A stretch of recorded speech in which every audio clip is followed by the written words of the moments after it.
Okay, so now let's talk about the start of the downswing.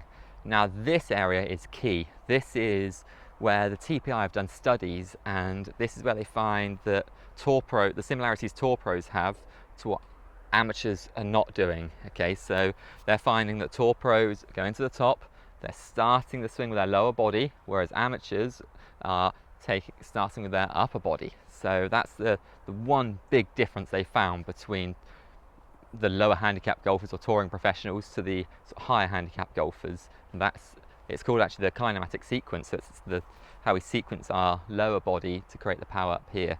So we start with the lower body, so the legs go, the hips go, torso follows, then the hands go. So that is the sequence of the downswing.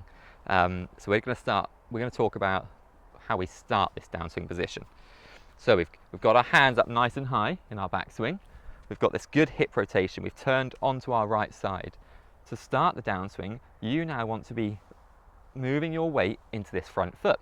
But by doing that, you want to feel like you're keeping your hands in the same position. They will drop because of your torso pulling your hands down, but you don't physically want to be pulling those hands down.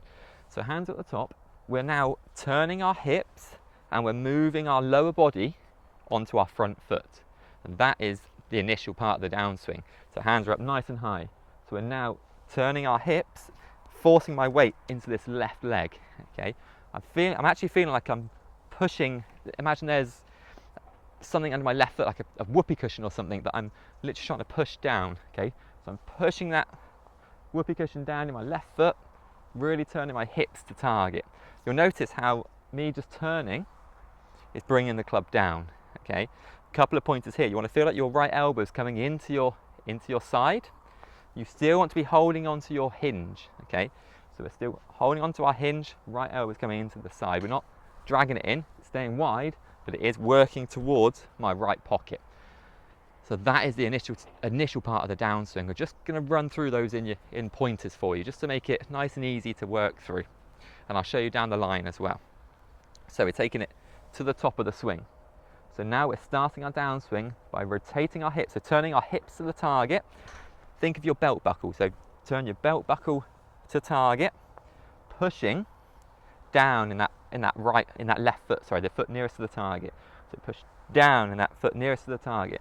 So we're still nice and wide here, we're still keeping the angle, so the club isn't working out in front of us, we're working that club down on the same angle there.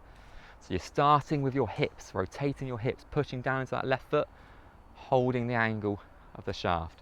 And that is how you start that downswing. That's how we generate power with ease without having to really force the club. So work on that a little bit, work on that initial move.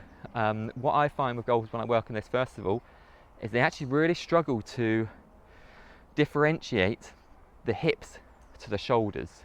So when you ask a golfer, okay, turn your hips without moving your shoulders, it takes some thinking. So a really good thing to do is if you just pop a club across your shoulders, hold it there, and then just try and move your hips without moving your shoulders, then try and move your shoulders without moving your hips. Okay, do it really slowly. So hips, shoulders, okay, hips, shoulders, okay. Then go to the top and then try and hold your shoulders there whilst moving your hips, okay, because what we don't want is that upper body to be driving through. So that's the initial part of the downswing. Let's move on to the next stage.